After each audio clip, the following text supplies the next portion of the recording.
누가복음 12장 16절에서 21절 말씀입니다. 오늘은 제가 말씀을 읽어드리겠습니다. 또 비유로 그들에게 말하여 이르시되 한 부자가 그 밭에 소출이 풍성하매 심중에 생각하여 이르되 내가 곡식 쌓아둘 곳이 없으니 어찌할까 하고 또 이르되 내가 이렇게 하리라. 내 곡간을 헐고 더 크게 짓고 내 모든 곡식과 물건을 거기 쌓아두리라. 또 내가 내 영혼에게 이르되 영혼아 여러 해 쓸 물건을 많이 쌓아두었으니 평안히 쉬고 먹고 마시고 즐거워하자 하리라 하되 하나님은 이러시되 어리석은 자여 오늘 밤에 내 영혼을 도로 찾으리니 그러면 내가 준비한 것이 누구의 것이 되겠느냐 하셨으니 자기를 위하여 재물을 쌓아두고 하나님께 대하여 부요하지 못한 자가 이와 같으니라. 아멘. 수년 전부터 사람들이 많이 사용했던 말 가운데 웰빙이라는 단어가 있었죠. 복지, 안녕, 행복 이런 뜻을 가진 외래어입니다. 과거 우리나라가 경제적으로 지금보다 어려웠을 때는 사실 작은 것만 가지고도 행복해 했었습니다. 제 기억으로는 제가 어릴 때 참 그렇게 가난한 집은 아니지만 넉넉하지는 못했습니다. 새 옷을 입을 때는 설 아니면 추석, 그것도 없을 때도 있습니다. 추석에 새 옷 하나 받으면 얼마나 기뻤는지 모릅니다. 작은 것 하나에 굉장히 기뻐했죠. 그런데 세월이 흘러 경제적인 수준이 높아지고 여러 가지 좋은 것들이 나오니까 이제는 웬만한 것 가지고는 사람들이 만족하지 않는 것 같습니다.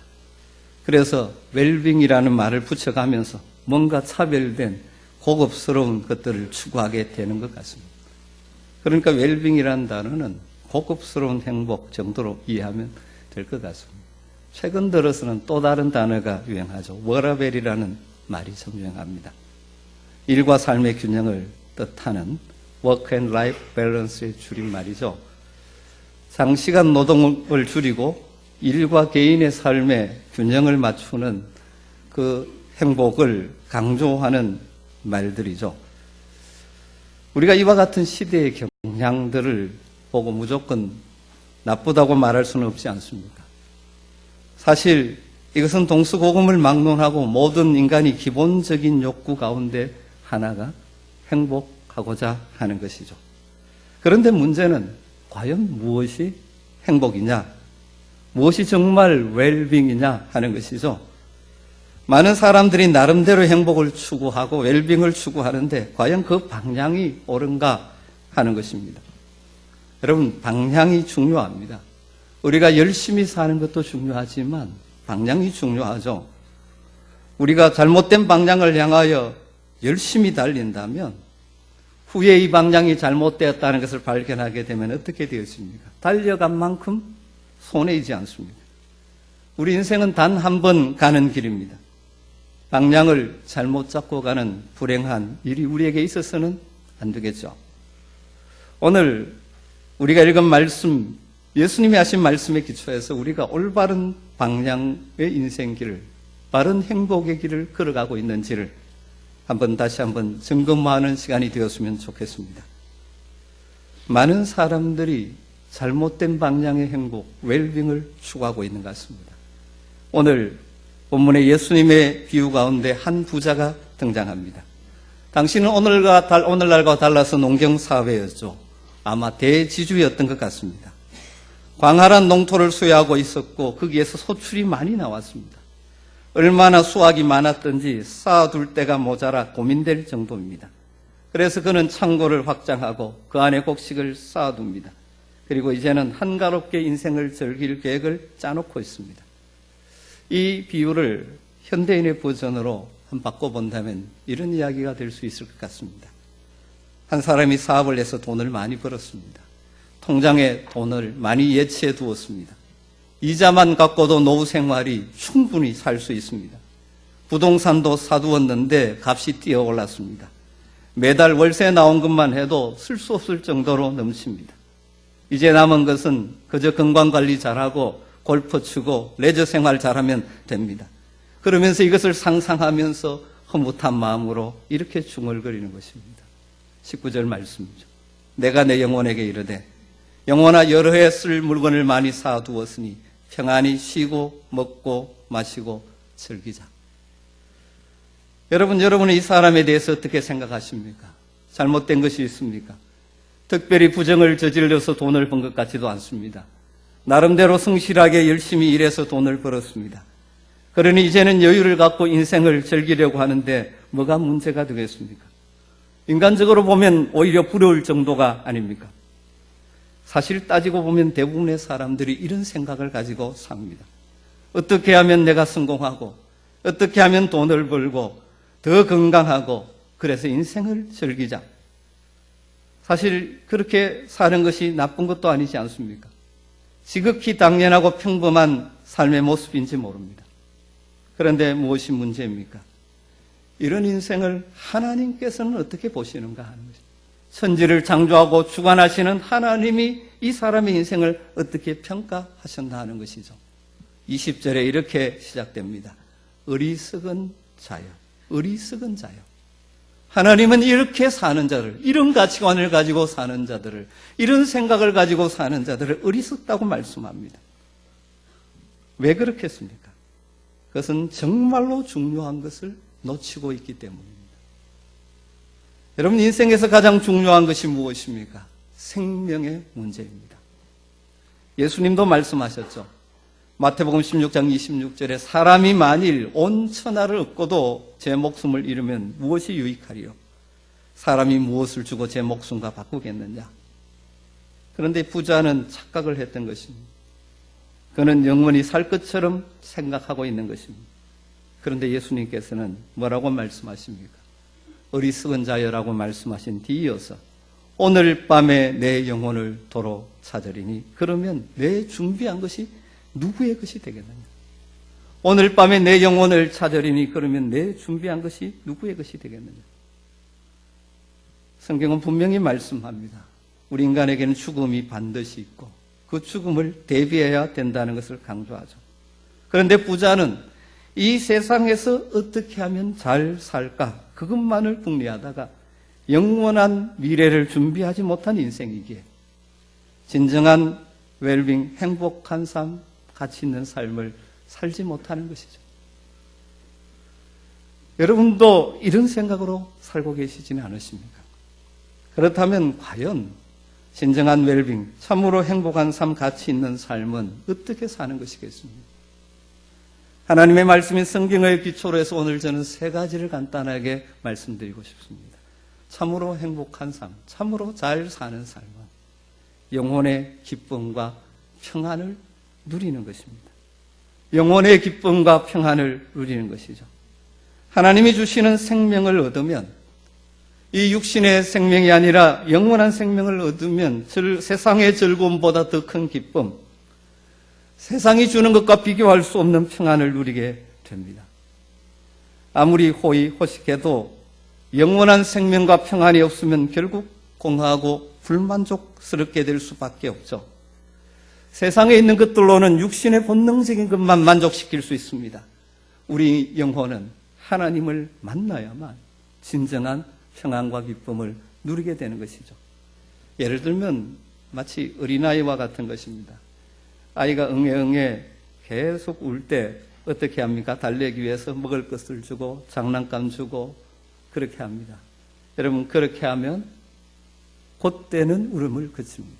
그때는 또 웃죠. 그러나 궁극적으로는 무엇이 중요합니까? 엄마의 품에 안겨 젖을 물릴 때, 엄마의 품에 안길 때.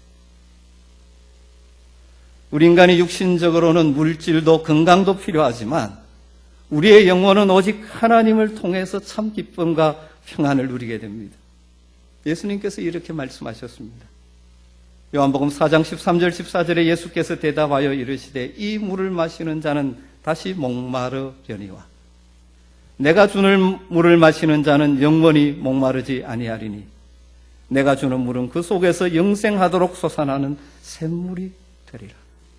세상이 주는 것들 그때그때 만족과 기쁨을 주지만 또 다른 욕구, 불만 그것이 생길 수밖에 없죠. 오직 주님이 주시는 생수와 같은 생명, 주님과의 만남 속에서 누리는 평안, 이것이 우리에게 참 만족을 주는 것입니다. 또 성경은 이렇게 우리의 영혼이 기쁨과 평안으로 채워지면 인간관계도 좋아지고 삶의 현장에서도 하나님 주시는 기쁨과 육체적인 건강이 따라온다고 말씀하죠. 요한 3서 2절에 사랑하는 자여 내 영혼이 잘된 같이 내가 범사에 잘되고 강건하기를 내가 간구하노라. 이것은 성도들의 간구요 동시에 영적인 법칙입니다. 사랑하는 성도 여러분, 이미 주님을 만나서 마음의 순간순간 평안을 누리고 사신다면 주님과 더 친밀한 교제 속에서 누리는 평안과 기쁨을 맛보며 사시기를 주님으로 축복합니다. 두 번째로 참으로 행복한 삶을 산다는 것은 천국의 확신과 소망을 가지고 사는 것입니다. 우리가 이 세상에서 잘 사는 것도 중요하지만 죽음은 분명히 우리에게 닥칠 현실일진데 어떤 죽음을 맞이하느냐, 그리고 그 죽음 이후에 어떻게 되느냐가 정말 중요한 것이지 않습니까? 사람들이 이것을 조금씩 인식하면서 만들어낸 단어 가운데 하나가 웰빙이라는 단어에서 그 다음 웰다잉이라는 단어가 나왔죠. 또 웰엔딩이라는 단어가 나왔습니다. 잘 죽어야 웰빙의 완성이 되는 것이죠. 그럼 우리는 결코 죽음을 회피하거나 없는 것처럼 생각하고 살아서는 안 됩니다. 죽음은 나와 상관없는 것이 아니고 엄연한 내 인생의 연장이죠. 그래서 죽음에 무관심하게 살아가는 것은 지혜로운 삶의 자세가 아닙니다. 그러기에 우리는 항상 죽음을 준비해야 되죠. 죽음 이후를 준비해야 되는 것입니다. 성경적으로 말하면 하나님 나라 천국의 영생을 준비하는 것이 중요합니다. 이것을 준비해 두지 않으면 이 세상에서 아무리 출세하고 이 땅의 인생을 즐기며 살아도 헛것입니다. 마치 침몰하는 타인이 코에 1등 칸에 탔다고 폼 잡고 먹고 마시고 즐기는 것과 같죠. 얼마 오면 침몰하고 말 인생인데. 하나님 말씀은 성경에 이렇게 말합니다. 한 번 죽는 것은 사람에게 정해진 것이요 그 후에는 심판이 있으리니. 사랑하는 성도 여러분, 천국은 죄를 가지고는 못 가는 곳입니다. 모든 인간은 죄인이죠. 누구도 부인할 수 없습니다. 평생 살면서 한 번도 마음의 생각으로 죄를 짓지 않은 사람이 어디 있습니까? 평생 살면서 한 번도 말로 죄를 짓지 않은 사람이 어디 있습니까? 평생 살면서 한 번도 행동으로 죄를 짓지 않은 사람이 어디 있습니까? 그러면 어떻게 하면 좋습니까? 죄 사함을 받아야 합니다. 인간 스스로는 죄를 씻지 못하죠. 바로 이런 이유 때문에 하나님께서는 그 아들 예수 그리스도를 우리의 죄를 속하기 위하여 인간의 몸을 입고 이 땅에 보내셨습니다. 그는 죄가 없으시지만 우리의 죄를 대신하여 지시고 십자가 사형틀에 피 흘려 죽으셨죠. 그래서 죄의 결과인 사망, 우리가 죄의 결과로 죽어야 될 영원한 죽음을 대신 죽어 주셨습니다. 죽으셨을 뿐만 아니라 다시 살아나심으로 우리에게 영원한 생명으로 가는 길을 열어놓으셨습니다. 그리고 약속하셨죠. 누구든지 나를 믿는 자는 죄 사함을 받고 하나님의 자녀가 되어지며 영생과 천국을 선물로 주신다고 약속하셨습니다. 얼마나 놀라운 일입니까? 그래서 우리는 이것을 기쁜 소식 복음이라고 부르는 것입니다. 사랑하는 성도 여러분, 이 복음이 여러분의 심령 속에 확신으로 자리 잡게 되기를 주님으로 축복합니다. 이 믿음이 있으면 우리가 이 땅에 살아갈 때 어떤 일을 만나도 담대하게 당당하게 살아갈 수 있는 것입니다. 인생의 죽음의 문이 인생의 끝이 아니라 죽음의 문을 통과해 영원한 하나님의 나라로 간다는 소망이 있기에 우리는 담대하게 세상을 살아갈 수 있는 것입니다. 참으로 행복하게 사는 것은 어떻게 사는 것입니까? 세 번째로 인생의 목적과 의미를 알고 목적과 의미를 따라 사는 것입니다. 한 번뿐인 인생을 우리는 살아갑니다. 짐승은 이 세상에서 그저 먹고 마시다 살다 죽으면 끝입니다. 그러나 우리 인간은 그럴 수 없습니다. 하나님의 형상으로 지어진 우리 인간은 그럴 수 없죠. 우리를 이 땅에 두신 하나님의 목적이 있습니다. 그 목적과 의미를 알고 살아가는 것이죠. 여러분, 어차피 우리가 이 세상을 떠날 때 우리가 열심히 모았던 아무것도 가지지 못합니다. 가지고 가지 못합니다. 디모데전서 6장 7절에 이렇게 말하죠. 우리가 세상에 아무것도 가지고 온 것이 없음에 또한 아무것도 가지고 가지 못하리니. 우리가 장례식을 치를 때마다 보지 않습니까? 아무것도 가지고 가지 못합니다. 그러므로 이 세상을 사는 동안 하나님이 주신 것, 하나님 우리에게 맡긴 것을 가지고 누리고 살아야 하지만 더 나아가서 그것을 사용해서 참으로 가치 있는 일, 의미 있는 일, 나를 이 땅에 두신 하나님의 목적이 무엇인지를 생각하며 살아가는 것이 참으로 잘 사는 인생인 것입니다. 허겁지겁 세상에 쫓겨 사는 그러한 삶이 아니라 하나님이 나를 이곳에 두신 목적이 무엇인지를 생각하고 여러분에게 있는 것들을 의미 있고 가치 있게 사용하며 살아가는 지혜로운 사람들이 되시길 주님으로 축복합니다. 여러분, 헤비타트 운동이라는 이야기를 들어보셨죠? 한때 지미 카터 전 미국 대통령 때문에 많이 알려진 운동인데 전 세계 무주택자들에게 집을 지어주는 운동입니다. 그런데 이 헤비타트 운동의 창설자는 밀러드 훌러라는 분입니다. 그분은 어린 시절에 너무너무 가난했습니다. 그것이 한이 되어서 악착같이 공부하고 그래서 변호사가 되었습니다. 그리고 후에는 사업을 했습니다. 그러면서 엄청난 돈을 벌었습니다. 집에 들어갈 때마다 아내에게 돈다발을 안겨줄 정도였다고 합니다. 여러분, 그 아내가 린다인데 린다가 얼마나 행복했겠습니까? 여러분, 그런데 그렇게 생각하면 오산입니다.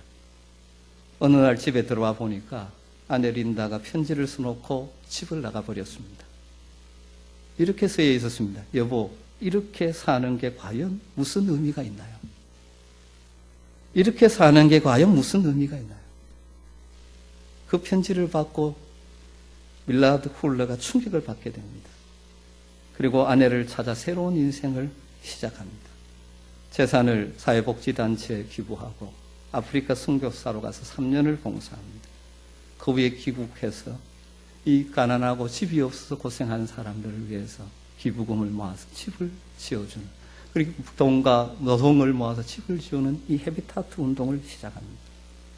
예전에 비해서 경제적으로 어렵습니다.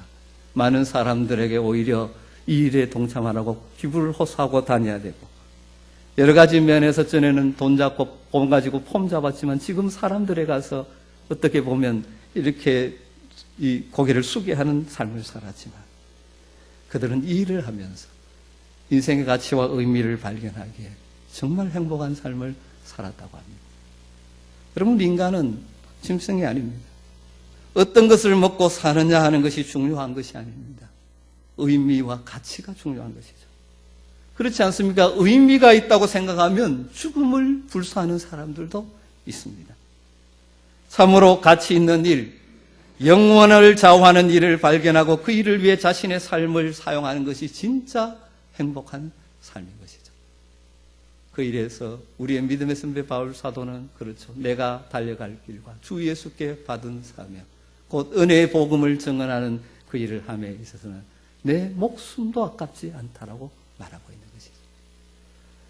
여러분, 정말 가치 있는 일을, 또 하나님이 여러분이 이 땅에 두신 목적이 무엇인지를 생각하면서 살고 계십니까? 여러분의 인생을 그냥 흘러보내는 허비하는 인생이 아니라 여러분이 하나님께 받은 것들을 잘 사용하며 의미 있고 가치 있게 사용하는 진짜 행복을 맛보며 사시는 여러분 되시기를 주님으로 축복합니다. 여러분 어떻습니까? 지금까지 잘 살아오신 것 같습니까? 혹시 이 가운데는 여전히 어리석은 부자와 같은 생각을 가지고 살고 있지 않습니까? 어쩌면 세상은 그렇게 사는 것이 잘 사는 것이라고 가르치고 있는 것 같습니다. 여러분, 이 시간 천지를 창조하시고 주관하시는 하나님의 말씀 앞에서 여러분의 삶의 방향을 다시 한번 점검할 수 있게 되기를 주님으로 축복합니다. 천지를 창조하시고 주관하신 하나님을 믿고 의지하고 나의 구원자 되신 예수 그리스도를 믿는 믿음 안에서 여러분 영혼의 평안과 기쁨을 맛보게 되기를 주님으로 축복합니다. 우리의 구원자 예수 그리스도를 믿음으로 영원한 천국에 대한 확신과 소망을 가지고 있기에 이 땅을 살아가면서도 두렵지 않은 담대함을 가지고 살아가는. 그래서 여러분의 인생이 마지막에 섰을 때 참으로 잘 살아왔다라고 고백하며 떠날 수 있기를 주의 이름으로 축복합니다. 그리고 이 땅에 남은 인생 사는 동안 그저 나의 욕망을 위해서 허비하는 것이 아니라 참으로 가치 있는 여러분을 향한 하나님의 인생의 목적을 발견하고 그 목적을 향해 가치 있는 삶, 행복한 삶, 진짜 잘 사는 삶을 우리 함께 살아갈 수 있게 되기를 간절히 소망합니다. 기도하십시다. 하나님,